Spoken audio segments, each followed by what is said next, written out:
Le titre initial de cette vidéo devait être « Pourquoi les HPI sont relous en amour ?» Avant de quitter cette vidéo, avant de m'insulter en commentaire, j'aimerais préciser qu'en étant un moi-même, j'ai le droit de tirer sur mon propre clan. Mais ce n'est pas mon objectif, je ne suis pas là pour descendre. Il y a un truc génial avec le fait d'être haut potentiel intellectuel, c'est que le titre sonne bien. C'est-à-dire qu'en gros, tu préféreras toujours être haut potentiel intellectuel plutôt que d'être avec l'étiquette borderline, bipolaire, psychopathe. Et quand on parle d'amour, c'est compliqué d'être HPI. On peut se penser parfois trop intelligent, trop fort. Et ce qu'on remarque pas, c'est que notre comportement peut être aussi pénible pour l'autre. La réalité, c'est qu'on n'est pas intense, c'est qu'on est mal régulé. Et on fait souvent la confusion. Et c'est ce qui fait que ça peut détruire les couples. Alors, quand tu regardes cette vidéo aujourd'hui, tu peux être HPI, tu peux aussi être le conjoint d'une personne qui est HPI. La réalité brute, c'est que souvent, si on détruit nos couples, c'est pas parce que les autres sont trop simples, c'est pas parce qu'on est trop profond nous-mêmes, c'est plutôt parce qu'on a une part de notre caractère qui est immature. C'est-à-dire que dans la grande loi de l'univers, dans le grand yin et yang de l'univers, ce qu'on a gagné d'un côté, on le perd de l'autre. Ça n'empêche pas qu'on réfléchisse vite et bien, c'est juste qu'il y a un pendant à ça. Et le pendant, c'est qu'on a cette immaturité. Alors contrairement à ce qu'on pourrait croire, le pourcentage d'HPI n'est que de 2,3% de la population, et ce taux est stable depuis aussi longtemps que les tests sur les HPI existent. Ça ne bouge pas. Ça signifie que plus de 97% des gens ne fonctionnent pas comme nous. Alors si déjà c'est compliqué dans un couple classique où les gens sont semblables, de réussir son couple sans divorcer à la fin, imaginez ce que c'est quand, en plus, l'un des deux est neuroatypique. La différence, de manière évidente, ça va créer des malentendus, de la solitude et une forme de souffrance, voire même une séparation. Et dans la grande équation de la vie, ce que tu as gagné avec ton intelligence, tu le perds derrière dans d'autres domaines. Et je vais t'expliquer d'où ça vient. Pourquoi est-ce que tu as peut-être un CV amoureux où tu as échoué beaucoup de tes relations précédemment pour mieux te connaître aujourd'hui et pour résoudre ça. Revenons sur cette étiquette qui est géniale. Je suis haut potentiel intellectuel. On me remet cette fiche suite à mon test chez une psychologue et je suis content, je suis fier. Tu sais, le genre de pathologie, tu fais « Hey, regardez, j'ai un diplôme qui dit que je suis quelqu'un de haut potentiel. » Cette étiquette, elle est plutôt flatteuse, elle est vachement chouette, elle est confortable, mais il y a quelque chose de faux là-dedans. Parce que ce qu'on ne voit pas, c'est que la majorité des HPI, par exemple, ont du mal à attendre. La patience, c'est pas exactement notre truc. On peut être par exemple irrité par une phrase ou un mot a été mal employé. Ça peut être normal dans notre tête, ça peut aussi être complètement pénible pour l'autre. On peut aussi avoir plus de difficultés à gérer le vide, le manque. Si l'être humain déjà à la base n'aime pas ça, nous c'est peut-être 10 fois pire. Il y a un grand taux de corrélation entre le fait d'être HPI et le fait d'être dépendant affectif. Tous les HPI ne sont pas dépendants affectifs, mais une bonne partie d'entre eux l'est. Alors on va déguiser ça. On aura de l'anxiété, de la peur du vide, de la dépendance affective, mais on va couvrir le tout par de l'intelligence. En réalité, on maquille une grande partie de nos problèmes, on compense une grande partie de nos problèmes par de l'intelligence. Et je ne suis pas là pour descendre mes collègues HPI. Je suis là pour aider aujourd'hui. Gardez bien ça en tête. Mon intention aujourd'hui, c'est d'aider la situation. Donc ça, c'est la première vérité un peu dure à entendre. La deuxième, c'est que on tombe amoureux d'un état, le fait de se sentir bien, plutôt que d'une personne. Par exemple, ce qu'on aime, c'est pas tant l'autre dans sa différence et dans sa façon d'être. Ce qu'on va aimer, ce sera plutôt quelque chose d'introspectif. Par exemple, on va aimer les discussions longues, ou encore cette connexion qui est un lien mystérieux. On va aussi aimer les relations qui seront compliquées à décoder. Tout ça, c'est de la stimulation. C'est après ça qu'on court en réalité. Comme une voiture qui a besoin de carburant, notre carburant à nous, c'est la stimulation. Être toujours stimulé intellectuellement. Beaucoup de hauts potentiels ont des copains, des amis qui sont aussi hauts potentiels. Si jamais tu regardes tes amis, parce que c'est peut-être plus simple à voir chez eux que chez toi, tu vas remarquer que parfois, on sera attiré par cette femme mystérieuse, cette relation incompréhensible, qui devient un challenge. Ou encore, si tu es une femme HPI, Tu vas aimer cet homme qui te rejette. Parce que tout d'un coup, il y a un défi intellectuel. Je dois comprendre ce puzzle. Il y a des indices. Dans ma tête, ça me rend heureux au quotidien. J'ai mon carburant. Je peux faire réfléchir mon cerveau à tous ces problèmes et je peux chercher une solution. Ce que tu aimes réellement, c'est cet état de réflexion que ça va te procurer. Si jamais, par contre, tu es dans un couple qui serait dit prédictif, là où tu peux voir arriver l'autre, où il n'y a pas beaucoup de mystère, tout d'un coup, tu t'ennuies. Tu es comme cette Formule 1 qui n'est pas passée au stand, qui n'a pas eu son plein d'essence. Tu es sur la piste immobile. Troisième point difficile à entendre. On va y arriver. Rappelez-vous que je suis de votre côté, les HPI. Je ne suis pas là contre vous. Je suis là pour vous et aussi pour vos partenaires qui doivent vous supporter. Troisième vérité un peu compliquée à entendre aujourd'hui. Les HPI sont souvent envahissants. Si tu n'arrives pas à le voir chez toi, regarde chez tes copains qui sont HPI aussi. À un moment donné, on a besoin de tout comprendre, de tout verbaliser, de tout analyser, de savoir exactement comment ça se passe. Donc l'autre, par exemple, qui est pas HPI, il veut juste une pause normale dans sa vie, il veut être tranquille un week-end, toi, ce que tu veux, c'est comprendre. Tu as besoin de ce carburant dans ton cerveau pour avoir quelque chose à analyser. Tu as besoin qu'on te jette un os que tu puisses ronger mentalement. L'autre veut être tranquille, toi, tu cherches de l'intimité. Il prend de la distance pour être zen, il t'appelle pas un lundi soir, toi, tu vas surinterpréter. Dans ta tête, tu as déjà 300 000 scénarios. Comme dans ces films policiers, tu pourras avoir un mur entier avec des photos, des bouts de ficelle rouge qui relient parce que tu as une théorie là-dessus. Allez, dernière vérité dérangeante à entendre. Après ça, on passe à la résolution, promis. Derrière chaque HPI, il y a souvent un enfant anxieux.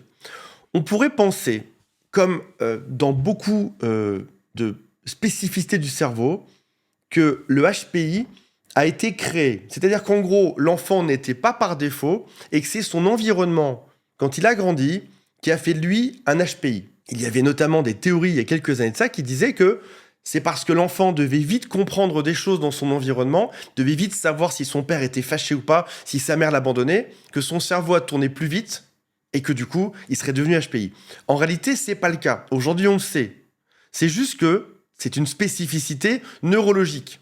Tu es né avec un cerveau qui a plus de vitesse de traitement, meilleure connectivité neuronale. Tu peux aussi avoir deux frères et sœurs qui ne sont pas HPI, et toi, tu l'es. Le souci étant que lorsque tu as ces spécificités à la naissance, tu n'auras pas la même vie, tu n'auras pas la même jeunesse, la même enfance que les autres. Par exemple, très tôt, tu vas réussir à anticiper l'humeur des adultes. Tu comprendras un peu plus vite. Tu auras aussi la capacité de comprendre l'autre avant que les gens te comprennent toi-même. Si un enfant ordinaire qui a 4 ans ou 6 ans pleure, l'enfant HPI va observer, comprendre et se taire. Et ça fait une immense différence dans la manière dont tu vas grandir. On parlait tout à l'heure du fait qu'il y a une comorbidité entre le fait d'être HPI et le fait d'être dépendant affectif. Voici une croyance interne, tu peux mettre en commentaire si tu l'as ou pas. Le lien affectif que j'ai avec les autres, l'amour que j'ai dans mon couple, le fait qu'on m'aimera ou pas, va dépendre de ma capacité à comprendre, à m'adapter et à anticiper. Si tu es HPI, en principe, cette phrase te parle. Et si tu regardes cette phrase un peu différemment, on est quasiment exactement sur la définition de l'attachement anxieux, la dépendance affective. Tu te suradaptes, tu as peur du rejet et tu as du mal à poser tes limites. Parce que lorsqu'on est différent, on a dû s'adapter toute une vie. Quand tu étais petit, tu te sentais déjà différent des autres. Tu as dû t'adapter. S'adapter ou se faire rejeter. À l'âge préhistorique, se faire rejeter d'un groupe, c'était potentiellement être mangé par des lions. Tu as vite compris que tu devais t'adapter à l'autre et faire exactement comme les autres pour ne pas être rejeté. Si jamais tu t'autorisais à être toi-même, les gens te regardaient bizarrement. Donc oui, un HPI est brillant, oui, un HPI est lucide, mais un HPI n'est pas sécurisé. Et il a un besoin constant d'être choisi, d'être rassuré et d'être unique. Encore et encore et encore. Et quand ce besoin n'est pas rempli, et ça va probablement te parler pour ta vie de couple, tu vas peut-être devenir froid, tu vas peut-être devenir critique, fuyant ou dramatique. La plupart du temps dans ta tête, rarement dans ton propre corps. Et tu peux en venir à être quelqu'un d'intelligent, quelqu'un de brillant, et pourtant tout d'un coup, faire des critiques un peu acerbes à l'autre. Ou aller bouder. l'autre n'a pas compris, je vais bouder. Et là, on en arrive au côté immature du HPI. La suradaptation, c'est la vie entière d'une personne qui a un HPI. C'est même au passage ce qui fait le risque d'être dans des relations toxiques, parce que vu que toute notre vie, on a dû s'adapter à l'autre et se dire « je dois faire comme les autres, même si ça n'a aucun sens pour moi », t'arrives un jour dans une relation qui est toxique, ça n'a toujours pas de sens, mais comme tu le connais par cœur, c'est-à-dire que dans toute ta vie, ça n'a jamais eu de sens. Encore une fois, ça n'a pas de sens. Et tu te dis, l'autre a raison, je dois m'adapter à lui. Sauf que là, tu es en train de t'adapter à quelqu'un qui est éventuellement toxique. Donc il y a de fortes chances que dans toute ta vie, que ce soit une relation toxique ou une relation saine, tu te sois effacé, de peur d'être rejeté, tu te sois adapté, t'es encaissé, et puis un jour t'exploses. On ne me comprend pas, c'est n'importe quoi. Marre de s'adapter, et tu pars. Et surtout, quand on s'adapte en permanence aux autres, bien évidemment qu'on ne met jamais de limites claires, parce qu'on préfère toujours penser que le narratif de l'autre est le bon, des autres, que ce soit au travail, en amitié, en amour, et jamais le tien. Donc ça signifie qu'on n'est pas habitué à poser des limites claires dans notre vie sur ce que nous on pense. On a préféré s'adapter plutôt que de s'imposer soi-même. Et il y a une critique que tu as dû déjà entendre si tu es HPI, c'est « tu n'es pas honnête, tu ne m'as pas tout dit ». Parce qu'on en arrive à ce qui s'appelle des mensonges blancs.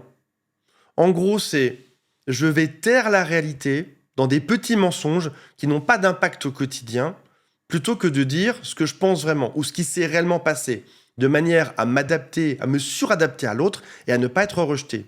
Sauf que tout d'un coup, l'autre s'en rend compte et qu'est-ce qu'il te dit ? Tu as menti. Alors toi, tu te dis c'est pas très grave, c'était juste un tout petit mensonge pour que ça se passe bien.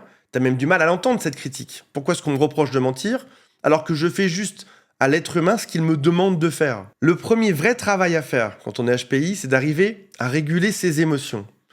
Typiquement, laisser passer quelques minutes avant de réagir, voire quelques heures, voire même quelques jours, c'est une très bonne chose. C'est compliqué d'avoir été différent toute une vie. Il y a des chances que tu aies été moqué, ridiculisé et même rejeté. Les enfants sont extrêmement cruels dans la cour de récréation. Tout ce qui ne leur ressemble pas, ils le rejettent, ils le détruisent. Et cette vigilance aujourd'hui, maintenant que tu es devenu adulte, il est peut-être temps de la mettre de côté. Il est peut-être temps aussi d'assumer d'être différent. Être différent, c'est quelque chose de chouette. C'est montrer ta singularité, c'est montrer qui tu es vraiment. Réguler ses émotions, montrer ses différences, s'assumer. On est en 2026, on a bien le droit aujourd'hui de montrer qui on est. Les gens montrent n'importe quoi sur les réseaux sociaux. Tu as le droit d'être bizarre. C'est peut-être même tes bizarreries qui vont te rendre plus attirant et plus sexy. Le point suivant, c'est peut-être d'arrêter d'idéaliser autant que ça le couple. Ou de voir ça comme un carburant pour ton cerveau qui est nécessaire tout le temps. Ce qui va forcément mener au fait de bouffer l'air à l'autre et au fait de se faire rejeter. Ta partenaire amoureuse, ton partenaire amoureux, n'est que ton partenaire. C'est pas forcément ta source de réflexion quotidienne non-stop, c'est pas forcément la personne qui doit te stimuler en permanence, c'est juste ton partenaire amoureux, c'est ton partenaire de vie. Ce n'est pas réduire l'amour à ça, ce n'est pas se limiter, c'est pas se contraindre, c'est remettre une forme de réalisme dans le couple. Ce n'est que ton partenaire. On en demande beaucoup aujourd'hui un partenaire. Que ce soit ton meilleur collègue, que ce soit la personne avec qui tu voyages en permanence, ton meilleur partenaire de voyage, que ce soit ton psy, que ce soit celui qui te fasse réfléchir au sens de la vie, ce n'est que ton partenaire. Et peut-être que certaines discussions profondes de philosophie, tu les auras avec d'autres gens. On projette vite, on voit vite le futur, on a déjà établi tout le plan jusqu'à la fin de notre vie. On dit qu'il faudrait 17 ans pour bien connaître quelqu'un. Là, en réalité, quand on est HPI, en 3 jours, on a déjà fait tout le plan sur toute la vie. Ça va très vite. On a les quelques pièces centrales du puzzle, on va dans notre tête les imaginer toutes. On a déjà l'image globale.